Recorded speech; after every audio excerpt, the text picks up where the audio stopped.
T'est-il déjà arrivé de prier avec instance, de jeûner, de faire ci, de faire ça pour atteindre un objectif, de te déployer dans les mouvements de foi qui t'ont été enseignés depuis tout petit, depuis le jeune âge, et de ne pas voir les résultats suivre? T'est-il déjà arrivé de te demander si le Seigneur n'écoutait que les autres et pas toi?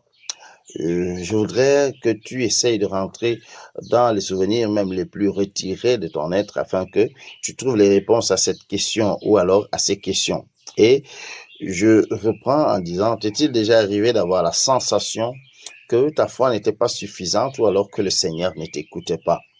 Lorsque cela arrive, on a tendance soit à se dire que l'église dans laquelle nous militons n'est pas une église agréé par le Seigneur, ou alors que le berger qui encadre à ce niveau n'est pas celui qu'il faut et qu'il faut aller chercher ailleurs. On se dit toujours que certainement, soit c'est nous-mêmes qui ne savons pas comment nous y prendre, donc dans le processus de prière évidemment, soit alors ce sont ceux qui nous encadrent qui ne sont pas suffisamment représentatifs de foi et capables du miracle. Et c'est ainsi que nous partons d'une église à une autre, d'une obédience à une autre, d'un corps confessionnel et à un autre, en cherchant le bon endroit, en cherchant la bonne manière pour pouvoir obtenir le miracle du Seigneur. Cette phase de la vie, je voudrais te rassurer, arrive à tout le monde, arrive à plusieurs. Lorsque nous rentrons par exemple dans les Saintes Écritures, nous allons voir l'apôtre Paul qui a connu une situation similaire. Il relate cela dans 2 Corinthiens chapitre 12, versets 7 à 9. 2 Corinthiens 12, 7 à 9. Ici, Paul dit ceci.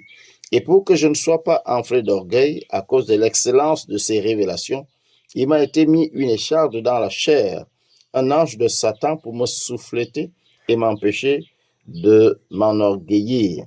3 fois, j'ai prié le Seigneur de l'éloigner de moi et il m'a dit, ma grâce te suffit car ma puissance s'accomplit dans la faiblesse.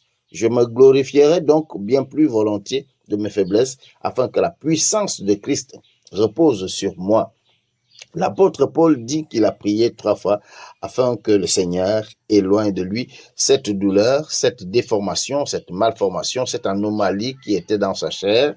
Et 3 fois de suite, il a prié. Le Seigneur n'a pas répondu favorablement, mais le Seigneur a répondu en disant « Ma grâce te suffit ».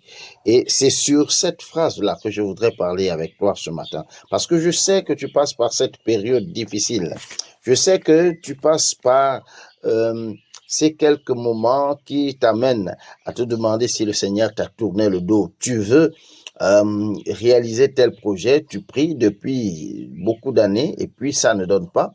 Tu veux aller à l'étranger, tu pries et puis tu fais tout ce que les autres ont eu à faire pour y parvenir, voire même plus, mais ça ne marche pas. Tu veux réaliser telle œuvre et tu t'emploies, tu pries également, ça ne marche pas. Est-ce que le Seigneur te rejette? Est-ce qu'il n'écoute pas ta prière? Non, le Seigneur te dit ce matin au travers de l'apôtre Paul que nous venons de lire, ma grâce te suffit. On peut comprendre ma grâce te suffit de 2 manières. On peut comprendre ma grâce te suffit dans le sens de ne demande pas plus, ce que tu as déjà là est consistant. Et c'est dans cette orientation que les gens ont toujours commenté ce passage en disant qu'on devrait pouvoir se contenter de ce que nous avons déjà et attendre davantage que le Seigneur réagisse plus tard parce que ce que nous avons déjà est consistant et représentatif. Ma grâce te suffit. Contente-toi de ce que tu as pour l'instant et attends le miracle du Seigneur. C'est une lecture, elle n'est pas fausse, mais ce n'est qu'une seule lecture. L'autre lecture qu'on peut faire de ma grâce te suffit, c'est également pour dire, tel que tu es, tu n'es pas dans l'incapacité de faire quoi que ce soit. Comme pour dire que ma grâce te suffit. Dans ce que tu es, tu as tout pour être bien, tu as tout pour réussir, tu as tout pour t'épanouir. Comprends donc que ce que tu as, ce que tu es, là où tu te trouves, c'est là que le Seigneur voudrait que tu sois justement pour t'épanouir. Il n'est pas forcément question d'aller chercher ailleurs, il est question de transformer ce que tu as autour de toi et que le Seigneur a mis tout autour de toi pour pouvoir t'épanouir. Ma grâce te suffit, te dit le Seigneur, alors arrête de pleurer.